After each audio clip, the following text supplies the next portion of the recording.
Okay, it was very important to cooperate mutually in this program that aims to serve the African continent and serves the stability in such a very important area in Africa, which is the Sahel area.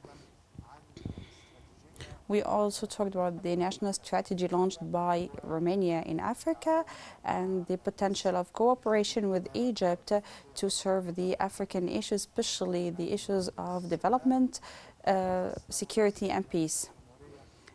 The President of the state is responsible for the file of reconstruction in post-conflict phase in Africa within the framework of the African Union. Finally, we discussed some international files. On top of them, the Ukrainian crisis and its negative repercussions on the global economy, especially for the developing countries, and on top of them, Egypt, of course, and particularly when it comes to the food security and energy security.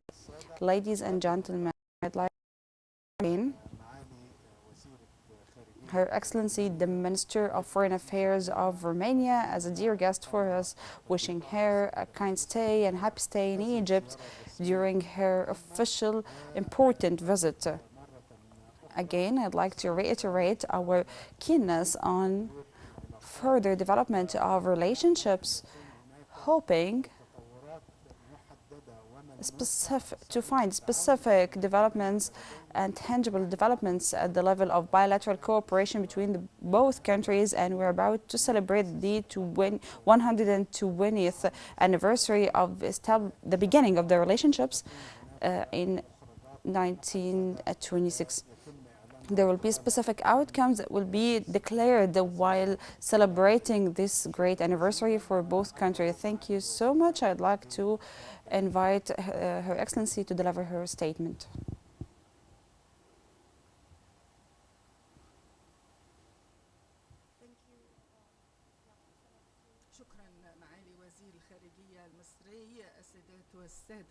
جئت هنا في زيارة مصرية لجمهورية مصر العربية. Thank you, Your Excellency. I'm here in an official visit to Egypt, extending deep thanks and appreciation for the good hospitality. Egypt has been a partner for a long time of Romania, not only in Africa and the Middle East, but at the international level.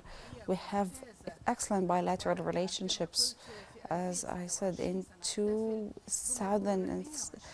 2026, we'll celebrate the 120th anniversary of the diplomatic relationships between both countries. I spoke with His Excellency Dr. Badr Abdelati about the reconstruction program in post-conflict phase in cooperation with the Minister of Foreign Affairs of Romania and Cairo Center for Conflict Settlement. I'd like to express deep thanks and appreciation to our Egyptian partners and to His Excellency, the Minister of Foreign Affairs of Egypt, and to the delegation of Ministry of Foreign Affairs and Cairo Conflict Settlement Center. Thank you for the support and the hospitality given to us. This program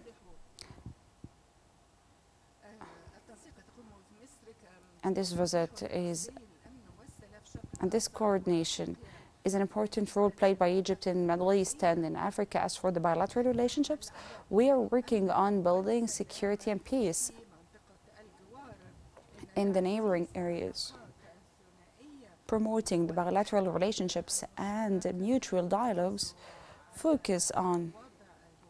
focusing on the geopolitical dimension and the economic context of the relationships. We discussed and exchanged opinions on many topics, including bilateral issues and sectoral cooperation and regional conflicts affecting both regions. I'd like to express my concerns regarding the escalation of the situation in the Middle East, appreciating the efforts exerted by Egypt at the level of facilitating the entrance of humanitarian aids to Gaza Strip, and at the level of the mediation and limiting the escalation, Romania called for the implementation of UN Security Council resolutions in the three phases proposed by the United States and supported by Egypt and Romania. We keep calling for ceasefire, immediate ceasefire in Gaza, and the release of all the hostages, and to have a safe flow of the humanitarian aid to Gaza. The continuous violence hinders the just and lasting peace. We need sustainable solutions, and these solutions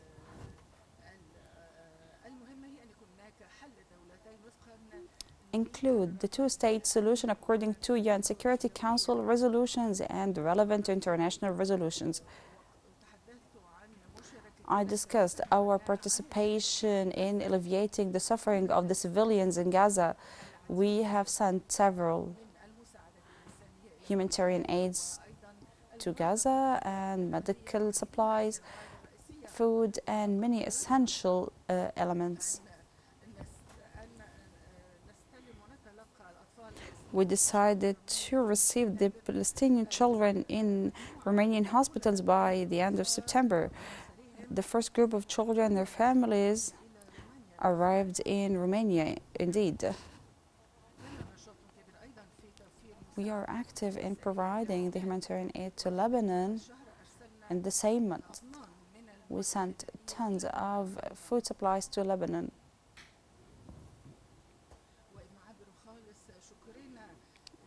I'd like also to express our deep thanks and appreciation for the important aid by Egypt in restoring the Romanian citizens from Gaza and from Sudan. I'd like to share Egypt's concern regarding the navigation in the Red Sea and its adverse effect on the economic development in Egypt. Ladies and gentlemen, dear colleagues, I informed His Excellency the Minister on Romania's stance towards the repercussions of the Russian war against Ukraine. Ukraine is one of our neighboring countries.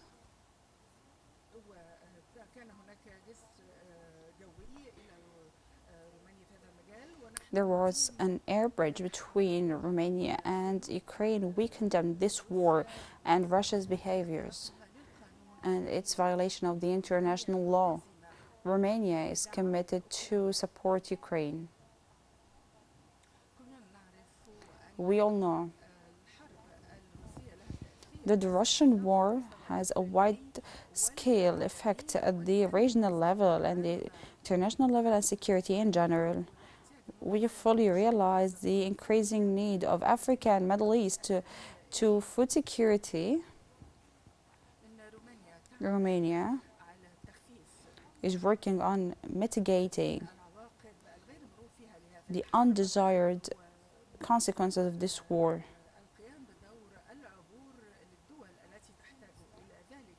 And Excellency Minister of Foreign Affairs of Egypt, Romania provides continuous support to Egypt in the European Union. We advocated and we would like to develop the partnership between Egypt and the European Union at the strategic level, because Middle East and Europe, of course, have many common and mutual interests.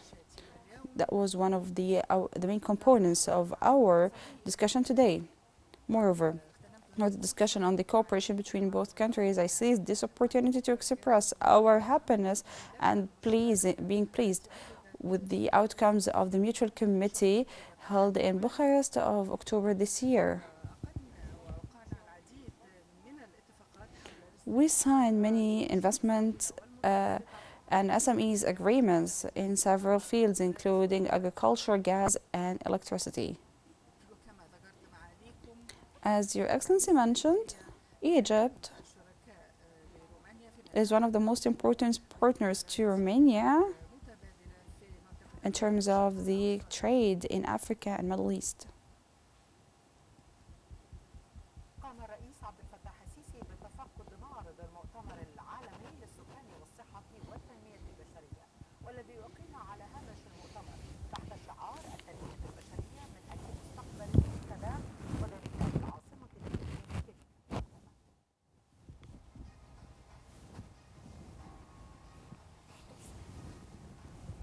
سيادتك يا فندم، احنا المعرض السنه دي سيادتك كنت امرت السنه اللي فاتت انه يكبر شويه، عملناه 80 شركه عارضه امام حضرتك. هو هذا هو الجزء الخاص بالمشروع القومي للتنميه البشريه، وهي ببساطه هي رحله حياه الانسان من قبل الولاده منذ ان يكون جنينا في بطن امه الى ان يتوصل الى مرحله. That was part of a press conference held between the Egyptian Foreign Minister and the Romanian Foreign Minister, where they discussed a number of issues, including the projects within the Sahel region, and they discussed issues of development within the African continent, in addition to establishing 120 years of relations between both countries.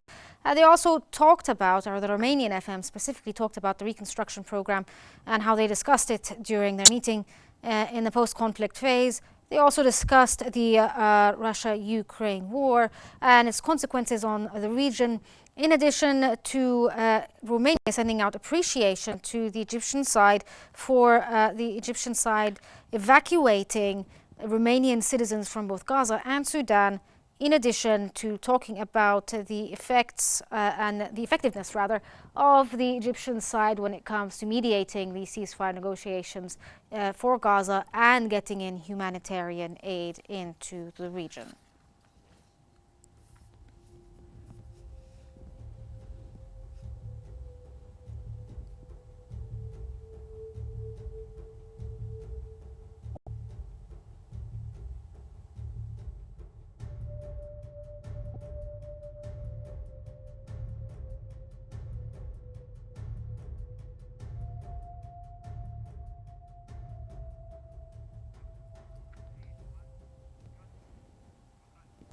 We move on to a special coverage of the situation.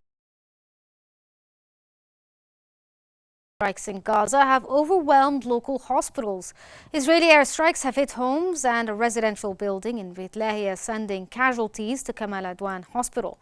Local media reports say that 73 have been killed, with a senior health official confirming the figure.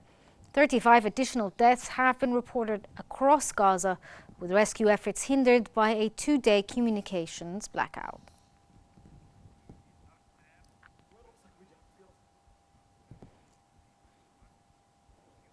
The Palestinian Foreign Ministry has condemned the international community's failure to stop what it called a war of extermination against Palestinians. The ministry has warned that Israel is using this inaction as a cover to commit further crimes, such as the recent actions in Beit Lahia. It called for an international push to impose an immediate ceasefire and warned against enabling Israeli Prime Minister Benjamin Netanyahu to continue his aggression as an alternative to political solutions.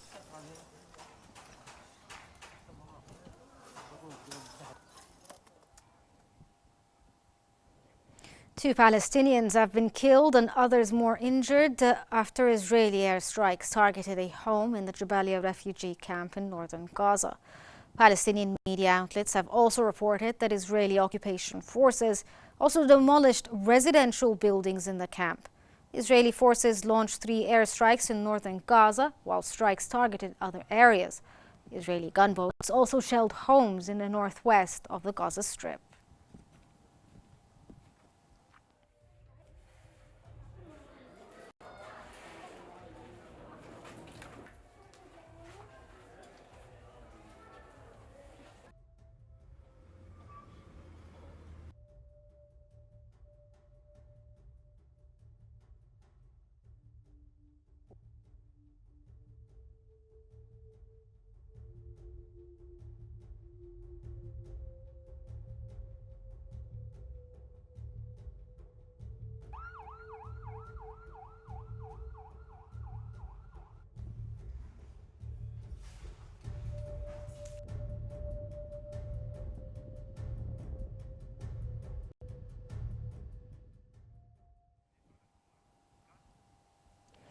To help us analyze the current situation, we're joined from Amman by the Professor of International Law, Hazad Mjalli. Welcome to Q News. Thank you so much for joining. Firstly, how can international law hold Israel accountable for the actions in Gaza and Lebanon?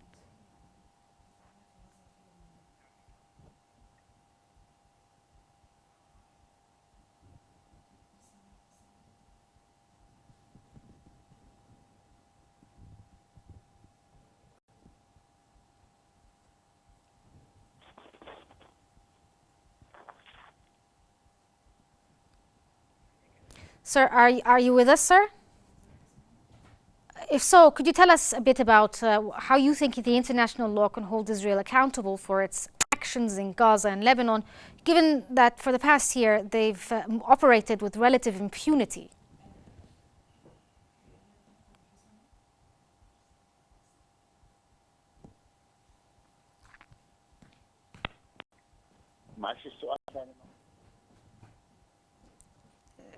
Did you hear my question, sir?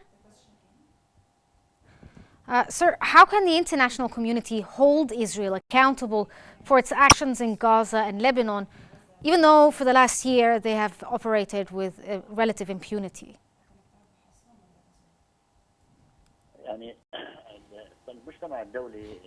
The international community, there are two methods of practicing pressure on any country that violates the international law.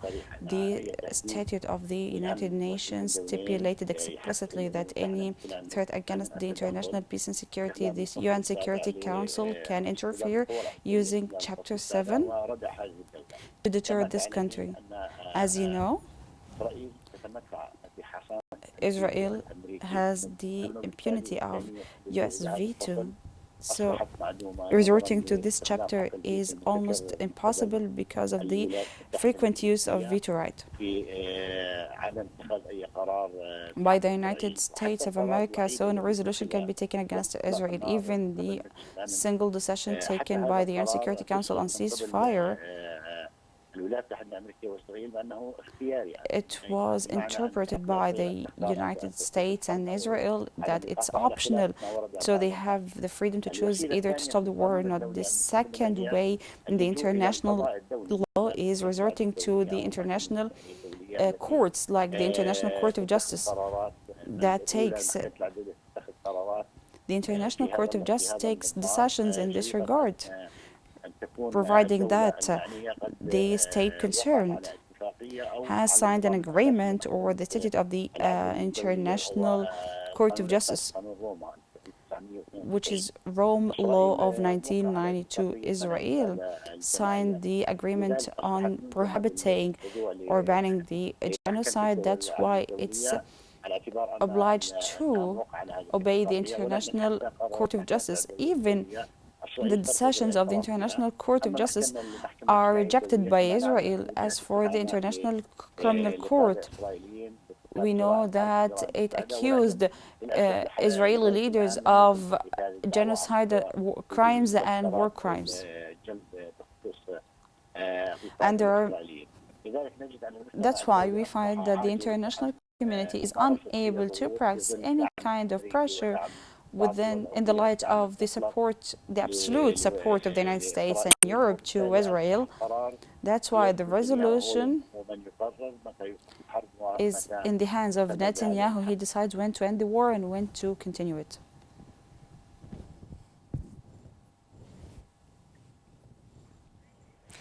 Sir, we'll get to the idea of the International Court, because the International Court is a long process. But for now, with what's happening in the north of Gaza, the situation is quite dire and very urgent. What can the international community do to stop what's happening right now to the north, where they've been cut off through telecommunications and they have been starved for the last 2 weeks?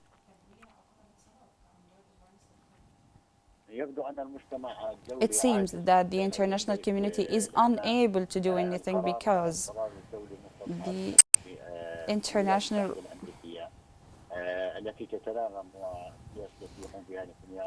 the United States agrees with what Netanyahu does.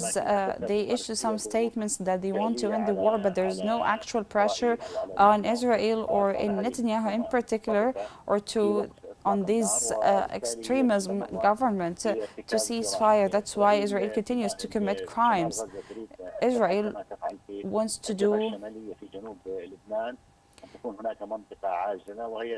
to create an isolating area in northern Gaza, similarly to what happens in south of Lebanon.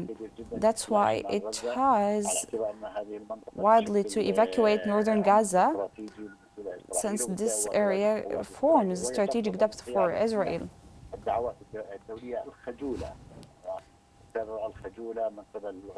They are shy in claims from the European countries and the United States. Even when it comes to the entrance of aid, Israel targets the aid, targets the residential areas, and continues the genocide and the aggression. They are working on ethnic cleansing.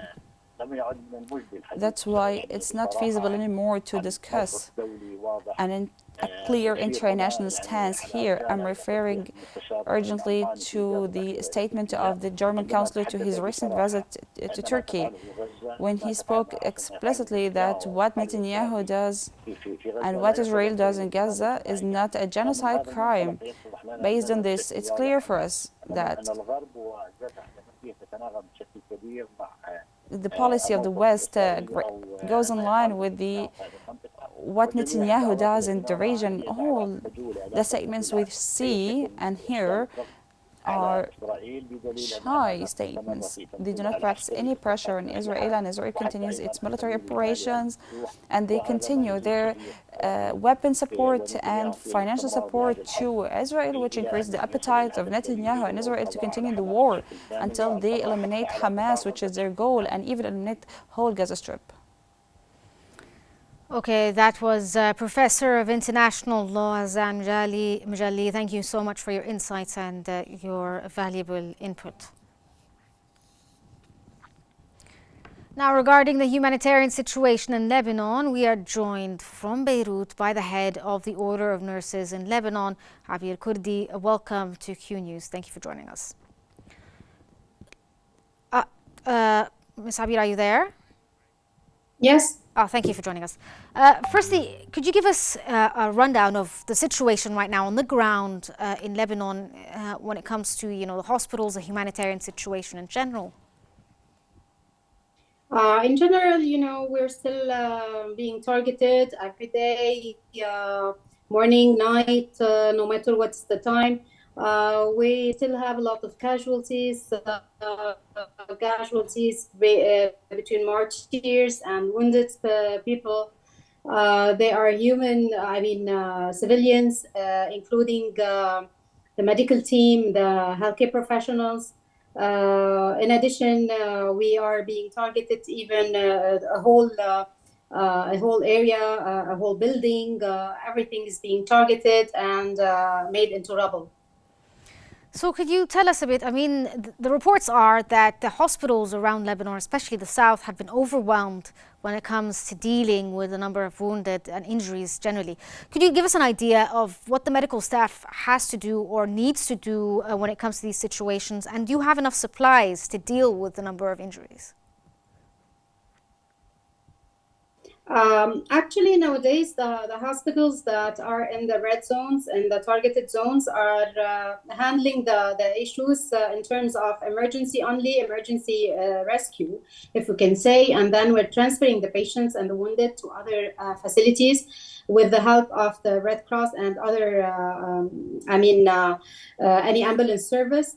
In terms of supplies, till now, we are under control, yet we are afraid that we may suffer some problem in giving or supplying these hospitals with a backup supply. We are getting a lot of help from our different countries, but it's very difficult to have these material reach these hospitals because the way or reaching these areas is becoming very difficult, since any vehicle is being targeted once it is traveling during these difficult times. Okay, my final question here is, Israel has had a history of targeting medical services and emergency services in general. Is this an issue now in the south of Lebanon? It is an issue, yes, even though now it's a little bit, if you can say, a little bit better, yet they are still being targeted. Even firefighters are being targeted, Red Cross, when they are in coordination with the military, they have been targeted. Now it's a bit different. We hope that and the situation will be different, but I don't want to say or be pessimistic, yet we hope so. Okay, that was the head of the Order of Nurses in Lebanon, Abir Kurdi. Thank you so much for your insights. And this brings us to the end of our special coverage on the escalating tensions in Lebanon and Gaza. Remember to stay updated here and follow Q News on YouTube, Facebook, X, Instagram and TikTok at QNewsEG for the latest developments.